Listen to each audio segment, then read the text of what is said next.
अस्सलाम वालेकुम गाइस। तो हमने डिटेल में डिस्कस कर लिया था प्रीवियस लेक्चर में। जो हमने प्रीवियस लेक्चर में डिस्कस किया था वो शार्ट क्वेश्चंस को डिस्कस किया था, और फर्स्ट चैप्टर फंडामेंटल केमिस्ट्री के शार्ट क्वेश्चन हमारे पास 1 to 19 को हमने डिटेल में डिस्कस कर लिया है। एमसीक्यूज़ को भी डिस्कस कर लिया है, और अब जो एक्सरसाइज में लॉन्ग क्वेश्चंस की तरफ हम बढ़ रहे हैं। ठीक है, तो उम्मीद है आप सब ने जो है देख ली होगी वीडियो, और अगर कोई भी क्यूरी होगी तो मुझसे कमेंट सेशन में ज़रूर पूछ लीजिएगा।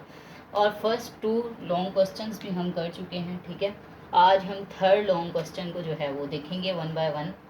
हम लॉन्ग क्वेश्चंस की तरफ जा रहे हैं। ठीक है, तो आज जो है थर्ड क्वेश्चन को हम लोग देख रहे हैं। थर्ड क्वेश्चन हमारे पास है डिफरेंशिएट बिटवीन द फॉलोइंग। हमारे पास कुछ टर्म्स दे दी गई हैं और कहा गया है कि डिफरेंशिएट विद द फॉलोइंग। ठीक है, कुछ को हमने क्या करना है, डिफरेंशिएट करना है और बताना है कि इनमें क्या डिफरेंस है। ठीक है, पहली टर्म जो हमें दी गई है मॉलिक्यूल के बारे में दी गई है कि मॉलिक्यूल क्या होता है और ग्राम मॉलिक्यूल क्या होता है। ठीक है, अब पहले हम देख लेते हैं मॉलिक्यूल को। थर्ड क्वेश्चन हम कर रहे हैं, हम देख रहे हैं मॉलिक्यूल को। ठीक है, मॉलिक्यूल क्या होता है। आपसे एक काइंडली छोटी सी रिक्वेस्ट है कि अपनी नोटबुक्स या जो आप जो कॉपी वगैरह यूज़ करते हैं, रजिस्टर यूज़ करते हैं, वो अपने साथ ज़रूर लेकर बैठिएगा। ठीक है, क्योंकि इसमें ऐसी टर्म्स हैं और हर लेक्चर में ऐसी टर्म्स होती हैं जिन्हें आपको ज़रूर फॉलो करना पड़ता है, ताकि आप जो है लॉन्ग क्वेश्चंस में हायर मार्क्स जो है अटेम्प्ट कर पाएँ। ठीक है, एग्जाम्स में। ठीक, अब हम जा रहे हैं मॉलिक्यूल की तरफ। पहले हम डिस्कस करेंगे मॉलिक्यूल होता क्या है। ठीक है, अब मॉलिक्यूल को डिस्कस करना है। हमें पता है कि मॉलिक्यूल जो होता है वो किससे बनता है, एटम्स के मिलने से मॉलिक्यूल बनता है, हमें पता है। ठीक है, फर्स्ट पॉइंट हमारे पास आ गया, it is formed by the it is formed या made up by the combination of atoms। ठीक है, एटम्स के मिलने से हमारे पास क्या बनता है, मॉलिक्यूल बनता है। फॉर एग्जांपल हम कह देते हैं हाइड्रोजन H2, 2 हाइड्रोजन के एटम मिले हैं तो हमारे पास क्या बना है, मॉलिक्यूल बना है। ठीक है, ये तो एक छोटा सा हमने बता दिया। ठीक है, और ये मॉलिक्यूल जो होता है ना, ये क्या करता है, आप देखें, हमने डुप्लेट कंप्लीट करना होता है, डुप्लीट। ठीक है, ऑक्टेट रूल।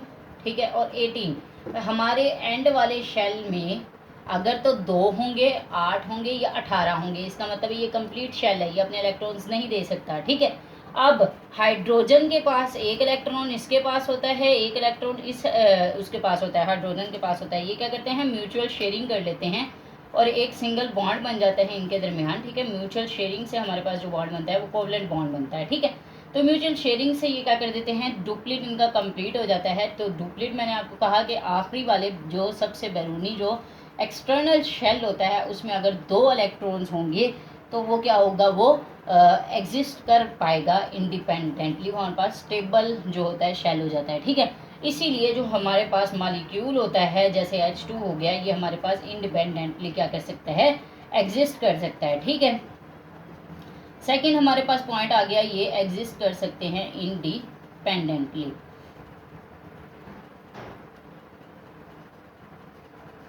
ठीक है, इंडिपेंडेंटली क्या कर सकते हैं, एग्जिस्ट कर सकते हैं। ठीक है, मॉलिक्यूल हमें लॉन्ग क्वेश्चन दिया गया है, मॉलिक्यूल क्या होता है, इसकी एग्जांपल्स को हमने क्या करना है, बताना है। ठीक है, ये सेकंड हमने पॉइंट ये देख लिया। अब थर्ड पॉइंट जो हम देखने चले हैं वो ये है कि मॉलिक्यूल ज़रूरी नहीं है कि मॉलिक्यूल जस्ट एटम का हो।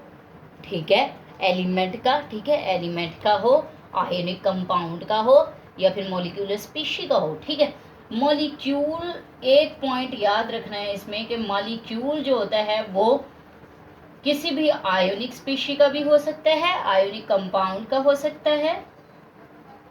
ठीक है, आयोनिक स्पीशी का हो सकता है। ठीक है, इसके अलावा एलिमेंट का हो सकता है।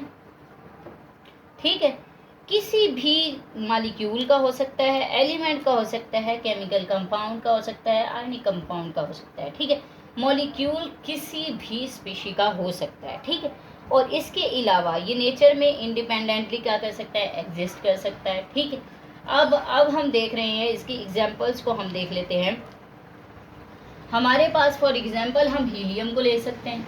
हीलियम में 8 इलेक्ट्रॉन्स होते हैं, इसका बैरूनी शेल जो है वो कंप्लीट है, ये एलिमेंट के तौर पे एग्जिस्ट कर सकता है। ठीक है, इसके अलावा आप एलिमेंट पे देख लें ऑक्सीजन, O3 ओजोन। ठीक है, ऑक्सीजन में हमें पता है कि कितने इलेक्ट्रॉन्स होते हैं, 16 होते हैं। ठीक है, कार्बन में 12 होते हैं और ऑक्सीजन में 16 होते हैं। तो एक ऑक्सीजन को जो है 16 इलेक्ट्रॉन है इसमें, तो एक ऑक्सीजन को दूसरे ऑक्सीजन के साथ मिलाप करना है, उसमें भी 16 है और तीसरे में भी क्या है, 16 है। तो अब ये क्या करते हैं, ये 16 एलिमेंट होते हैं। ठीक है, अब 16 में क्या करते हैं, ये 2 एक दूसरे को दे देते हैं, जिसकी वजह से ये क्या करते हैं, म्यूचुअल शेयरिंग हो जाती है इनमें। ठीक है, अब इसके बाद हमारे पास हीलियम के बाद ऑक्सीजन के बाद हमारे पास, अगर हम इनके अलावा आयनिक कंपाउंड्स को देखें या फिर केमिकल कंपाउंड्स को देखें, जैसे केमिकल कंपाउंड में हमारे पास वाटर आ जाता है। ठीक है, H2O। ठीक है, ऑक्सीजन के पास आपको पता है 16 है, ऑक्सीजन के पास इधर से हाइड्रोजन लगता है जिसके पास 1 है, इधर से हाइड्रोजन लगता है जिसके पास 1 इलेक्ट्रॉन है। ठीक है, ये अपना इलेक्ट्रॉन इसे देता है, ये अपना इलेक्ट्रॉन इसे देता है, ऑक्सीजन के पास 18 हो जाते हैं और हाइड्रोजन के पास क्या होता है, 2 कंप्लीट हो जाते हैं। ठीक है, एक इलेक्ट्रॉन इसके पास अपना होता है, इधर भी हाइड्रोजन के पास 2 कंप्लीट हो जाते हैं। उस तरह से डुप्लेट और जो होता है 18 एलिमेंट, ऑक्टेट जो होता है वो कंप्लीट हो जाता है इलेक्ट्रॉन्स के साथ। तो हमारे पास जो होता है वाटर वो इंडिपेंडेंटली एग्जिस्ट कर सकता है। इसी तरह से कार्बन डाइऑक्साइड हो जाता है। ठीक है, कार्बन के पास 12 होते हैं, ऑक्सीजन के पास 16 होते हैं, म्यूचुअल शेयरिंग कर लेते हैं। ठीक है, इसके अलावा H2 हो सकता है हमारे पास, म्यूचुअल शेयरिंग के जरिए से बन जाता है। ये कौन से हैं, केमिकल कंपाउंड्स हैं हमारे पास। ठीक है, तो हमने देख लिया मॉलिक्यूल को डिटेल में।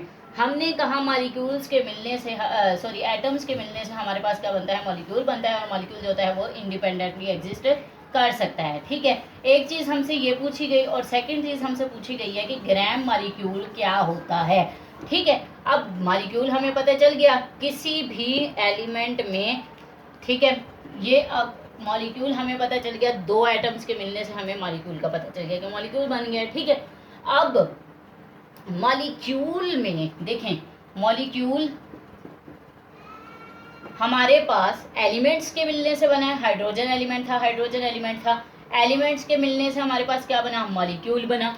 ठीक है, अब हमने क्या करना है कि मॉलिक्यूल में जितने भी एटम्स प्रेजेंट हैं, एटम्स, ठीक है, एटम्स प्रेजेंट हैं, उनके एटॉमिक मैसेज को हमने क्या कर लेना है, सम अप कर लेना है। ठीक है, एटॉमिक मैसेज को जब हम सम अप कर लेंगे, सम अप कर लेना है। ठीक है, वो हमारे पास क्या बन जाएगा, ग्राम मॉलिक्यूल। ठीक है, अब ग्राम मॉलिक्यूल क्या होता है, पहले तो हमें ये पता होना चाहिए कि ग्राम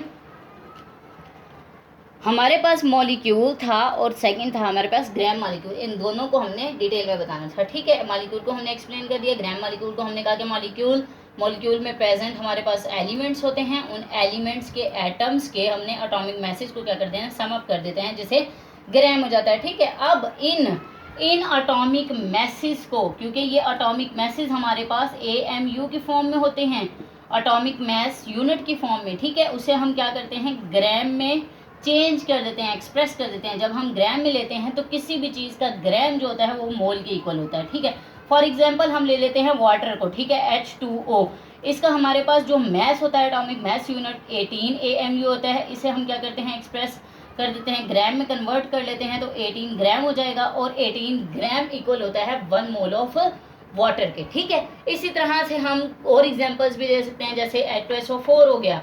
ठीक है, H2SO4 में हमें पता है कि 98 AMU इसका एटॉमिक मैस है। ठीक है, अब एटॉमिक मैस से हम कन्वर्ट कर रहे हैं किसमें, ग्राम में, तो 98 हमारे पास ग्राम बन जाएगा और 98 ग्राम जो होता है वो 1 मोल ऑफ H2SO4 के इक्वल होता है। ठीक है, तो ये तो था हमारे पास ग्राम मॉलिक्यूल के बारे में सारी डिस्कशन। अब हमने मॉलिक्यूल को भी डिस्कस कर लिया और अब हमने मॉलिक्यूल को डिस्कस कर लिया और साथ में हमने ग्राम मॉलिक्यूल को भी डिस्कस कर लिया। अब सेकंड ऑप्शन की तरफ चलते हैं। हमें सेकंड क्वेश्चन जो दिया गया है, हमें कहा गया है कि एटम बताएं और ग्राम एटम क्या होता है। ठीक है, 1 बाय 1 हम इन्हें भी देख लेते हैं कि एटम क्या होता है और ग्राम एटम क्या होता है।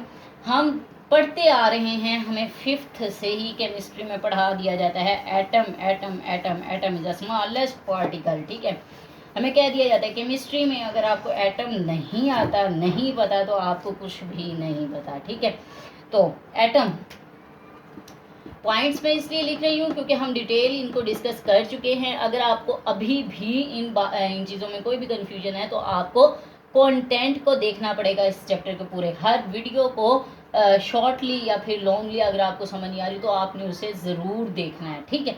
तो अब एटम क्या होता है, अब हम एक छोटा सा नोट ले लेते हैं कि एटम क्या होता है।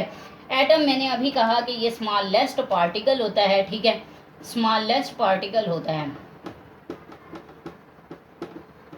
फॉर एग्जाम्पल अगर मैं ये डॉट भी लगा रही हूँ ना, तो इस डॉट के अंदर भी ढेरों एलिमेंट होंगे, कोई बिलियन ट्रिलियन एलिमेंट्स एटम्स होंगे, ठीक है, इस एक किसके अंदर, डॉट के अंदर, ठीक है, बिलियन ट्रिलियन हमारे पास क्या होंगे, एटम्स होंगे, सही है। तो एटम क्या होता है, स्मॉलेस्ट पार्टिकल होता है एटम, ठीक है। अब सेकंड जो हमारे पास एक और चीज़ भी हम जो बता देते हूँ, एलिमेंट का स्मॉलेस्ट पार्टिकल तो हो गया एटम, ठीक है। एक और जो चीज़ बताई जाती है कि वो एटम जो होता है या तो वो अकेला भी रह सकता है, ठीक है, यानी कि वो डिपेंड भी कर सकता है, मे और मे नॉट एग्जिस्ट इंडिपेंडेंटली, ठीक है, यानी कि या तो वो अकेला रह सकता है या फिर नहीं रह सकता, और मे नॉट, ठीक है, एग्जिस्ट इंडिपेंडेंटली। अब आप कहेंगे डिपेंडेंटली, ठीक है। अब एटम क्या होता है, वो अकेला भी रह सकता है और नहीं भी रह सकता, ठीक है। किस तरह से अकेला रह सकता है, जैसे कि हम एटम की एग्जांपल ले रहे हैं, तो कार्बन हो गया, कार्बन एक हमारे पास एलिमेंट है, इसके अंदर ढेरों मिलियन ट्रिलियन हमारे पास एटम्स होते हैं, ठीक है। अब हम जा रहे हैं ग्राम की तरफ, एटम से हम किसकी तरफ जा रहे हैं, ग्राम की तरफ। तो ग्राम में मैं आपको कार्बन की एग्जाम्पल दूंगी ताकि आपको अच्छे से जो है समझ आ जाए, ठीक है। फिलहाल हमने एटम को देखा है, एटम क्या होता है, एलिमेंट का स्मॉलेस्ट पार्टिकल होता है और ये अकेला भी रह सकता है और अकेला नहीं भी रह सकता, ठीक है। अब हम जा रहे हैं किसकी तरफ, ग्राम एटम की तरफ। अब ग्राम एटम क्या होता है हमें ये पता होना चाहिए, ठीक है। अब मैंने कहा एटम स्मॉलेस्ट पार्टिकल होता है एलिमेंट का, ठीक है। अब एटम के मास को, जो हम एटम का मैस होता है ना, एटम के मैस को जब हम एक्सप्रेस करते हैं ग्राम में, ठीक है, तो ये क्या बन जाते हैं हमारे पास, ग्राम एटम, ठीक है, ये ग्राम एटम बन जाएगा, ठीक है। अब इस ग्राम एटम को हम एक दूसरा नाम भी दे सकते हैं, वो क्या होता है, मोल ऑफ एटम, ठीक है, 1 मोल ऑफ एटम। हम दूसरा नाम क्या दे सकते हैं इसे, 1 मोल ऑफ एटम। हमने कहा ग्राम एटम क्या होता है, एटम का जो मैस होता है उसको अगर हम ग्राम में एक्सप्रेस कर दे तो उसे हम ग्राम एटम कहेंगे, और ग्राम एटम जो होता है वो इक्वल होता है या फिर इसे कहा जा सकता है 1 mole of atom. For example हम एक छोटी सी शॉर्ट सी एक एग्जाम्पल ले लेते हैं। मैंने आपसे कहा कि कार्बन की एग्जाम्पल लेते हैं, ठीक है। कार्बन में आपको पता है कार्बन में कितने इलेक्ट्रॉन होते हैं, कार्बन में हमारे पास होते हैं 12 इलेक्ट्रॉन्स, ठीक है। कार्बन की हम लोग एग्जाम्पल ले रहे हैं, कार्बन में हमारे पास कितने होते हैं, 12 इलेक्ट्रॉन्स होते हैं। इसका एटॉमिक मास जो होता है हमारे पास वो 12 होता है, ठीक है। अब 12 हमारे पास इसका एटॉमिक मास है, ठीक है। अब एटॉमिक मास को हम किस में लिखते हैं, AMU में, ठीक है। एटॉमिक मास AMU में लिखा गया, हमने इसे ग्राम में कन्वर्ट करना है तो ये 12 ग्राम हो जाएगा, ठीक है। अब 12 ग्राम किसके इक्वल होता है, 1 मोल ऑफ कार्बन के, ठीक है। इसी तरह हम और भी एग्जांपल्स ले सकते हैं, जैसे कि मैग्नीशियम ले सकते हैं, Mg, ठीक है। मैं ऊपर से रेज कर देती हूँ ताकि हमें पता चल जाए। ग्राम एटम हम अब कर रहे हैं डिटेल में, ठीक है। तो अब हम ग्राम एटम का एक और एग्जांपल ले रहे हैं, मैग्नीशियम की ले रही हूँ, ठीक है। मैग्नीशियम में हमारे पास 24 AMU इसका एटॉमिक मास होता है, ठीक है। जब एटॉमिक मास को हम ग्राम में कन्वर्ट कर देते हैं तो ये 24 ग्राम बन जाता है, और 24 ग्राम किसके इक्वल होता है, 1 मोल ऑफ मैग्नीशियम के, ठीक है। तो ये था हमारे पास एग्जाम्पल्स के साथ हमने डिस्कस कर लिया एटम को और ग्राम एटम को, ठीक है। अब हम नेक्स्ट क्वेश्चन की तरफ आ जाते हैं, जो कि हमारा है कि हमने बताना है मॉलिक्यूलर मास क्या होता है और मोलर मास क्या होता है, ठीक है। हम थर्ड क्वेश्चन को ही डिस्कस कर रहे हैं, उसके 4 पार्ट्स हैं, उनको हम 1 बाय 1 देख रहे हैं, ठीक है। तो अब हम देख रहे हैं थर्ड वाले पार्ट को, जो हमसे पूछा गया है कि मॉलिक्यूलर मास क्या होता है। मॉलिक्यूलर मास, हमने कहा मॉलिक्यूल में मौजूद मॉलिक्यूलर मास, ठीक है। एक बात याद रखनी है, मॉलिक्यूलर मास जो होता है वो जस्ट मॉलिक्यूल का होगा, ठीक है। मॉलिक्यूलर मास जस्ट मॉलिक्यूल का होता है, ठीक है। अब मॉलिक्यूलर मास होगा क्या, एलिमेंट है, एलिमेंट है, एलिमेंट में मौजूद क्या हैं, एटम्स हैं, ठीक है। एटम्स के एटॉमिक मासेस हैं, एटॉमिक मासेस को क्या कर दिया है, एडअप कर दिया है, तो हमारे पास क्या आ जाएगा, मॉलिक्यूलर मैस आ जाएगा। ठीक है, अब एक बात जो हमने याद रखनी है, मैस इन ग्राम का हमसे पूछा गया है। ठीक है, अब हमने क्या बताना है, मोलर मैस। ठीक है, मॉलिक्यूलर मैस तो हमने कर लिया, अब हमसे जो बात पूछी गई है वो क्या है, मोलर मैस की। ठीक है, अब मोलर मैस क्या हो जाएगा, यही मोलर मैस जो होगा इसी मॉलिक्यूल को, मॉलिक्यूल है ना, मॉलिक्यूल का मास हम क्या करेंगे, ग्राम में ले लेंगे, मैस इन ग्राम। ठीक है, अब मॉलिक्यूल का मैस हमने ग्राम में ले लिया, तो इसका मतलब है ये ग्राम हो गया, मोलर मैस हो गया। ठीक है, उस मॉलिक्यूल का यही इक्वल हो जाएगा मोलर मैस के, क्योंकि मोलर मैस जो होता है वो एटॉमिक मैस इन ग्राम होता है, किसी भी मॉलिक्यूल का हो सकता है। ठीक है, मोलर मैस हो गया ये। अब मोलर मैस जो होता है किसी भी कंपाउंड का, एक बात जो हमेशा आपने याद रखनी है, मोलर मैस या मॉलिक्यूल जो होता है वो एटम का भी एलिमेंट का भी हो सकता है। ठीक है, एलिमेंट के अलावा आयनिक स्पीशी का भी हो सकता है, आयनिक कंपाउंड का हो सकता है, उसके अलावा आयनिक स्पीशी का हो सकता है।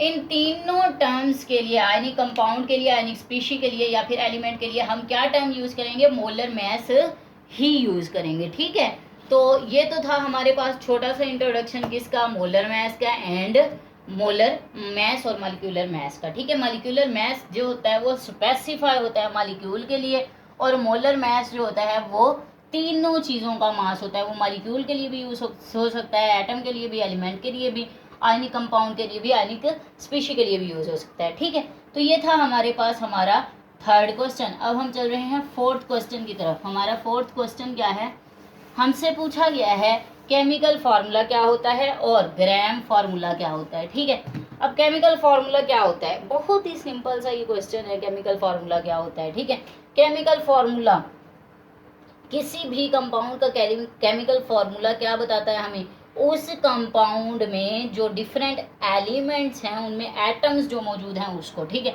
अब केमिकल फार्मूले को हम डिस्कस कर रहे हैं, केमिकल फार्मूला को हम डिटेल में डिस्कस कर रहे हैं। ये हमें बताता क्या है, tells us about the exact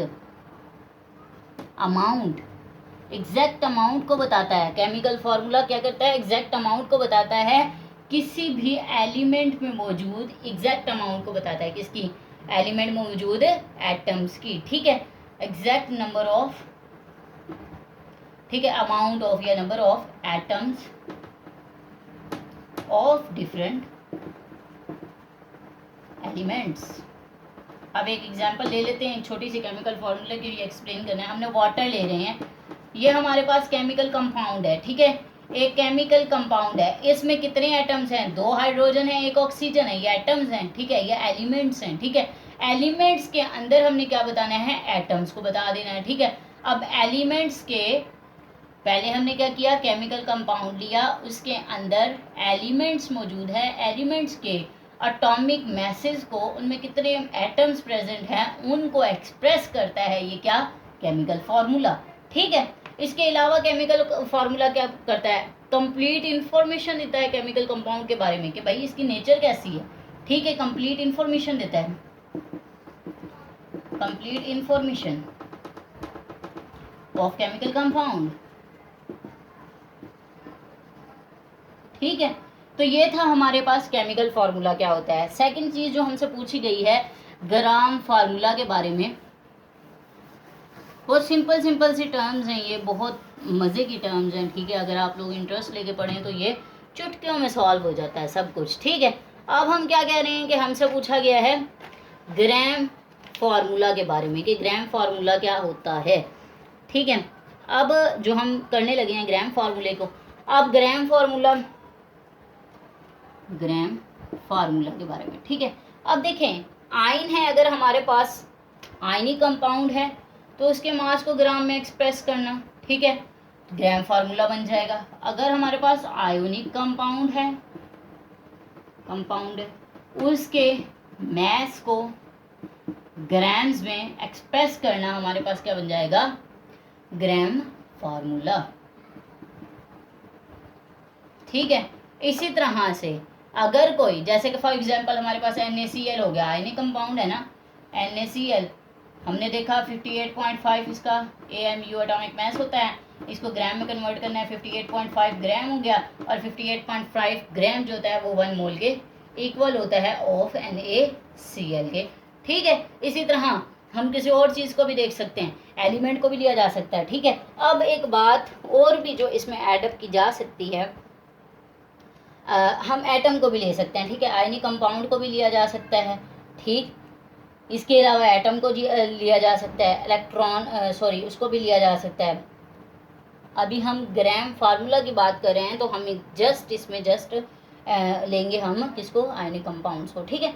ionic compounds को जस्ट लेंगे, लेकिन ये जो मोल होता है ना, ये जस्ट ये स्पेसिफिक नहीं होता किसके लिए, आयनिक कंपाउंड्स के लिए, बल्कि ये मोल जो होता है ये डिफरेंट और चीज़ों के लिए भी यूज़ होता है। नेक्स्ट हमारे पास क्वेश्चन है, हम उससे सॉल्व करते हैं, आपको पता चल जाएगा कि मोल और किस किस चीज़ के लिए यूज़ होता है। ग्राम फार्मूला जो होता है आयनिक कंपाउंड का होता है, आयनिक कंपाउंड के मास को ग्राम में एक्सप्रेस करना ग्राम फार्मूला कहलाता है। जैसे कि हमने ग्राम फार्मूला के लिए एक छोटी सी एग्जांपल ली है NaCl की, हमने कहा 58.5 AMU इसका एटॉमिक मास है, इसको ग्राम में एक्सप्रेस किया तो ये हमारे पास 1 मोल ऑफ NaCl बन गया। ओके गाइस, तो ये था हमारा थर्ड क्वेश्चन। अब हम फोर्थ क्वेश्चन की तरफ मूव करते हैं। हमसे पूछा गया है कि mole is SI unit for the amount of substance के अमाउंट के लिए मोल जो होता है SI यूनिट होता है। क्यों होता है, डिफाइन इट विद एग्जांपल्स। ठीक है। एग्जांपल्स के साथ हमने बताना है। अब पहले तो हमें ये पता होना चाहिए कि मोल होता क्या है। ठीक है। हमने बार बार पिछले वाले क्वेश्चन में रिपीट किया कि भाई मोल होता क्या है। हमने कहा कि किसी भी एलिमेंट को ले लें, उसमें क्या प्रेजेंट होगा, एटम्स प्रेजेंट होंगे। उन एटम्स के एटॉमिक मैसेज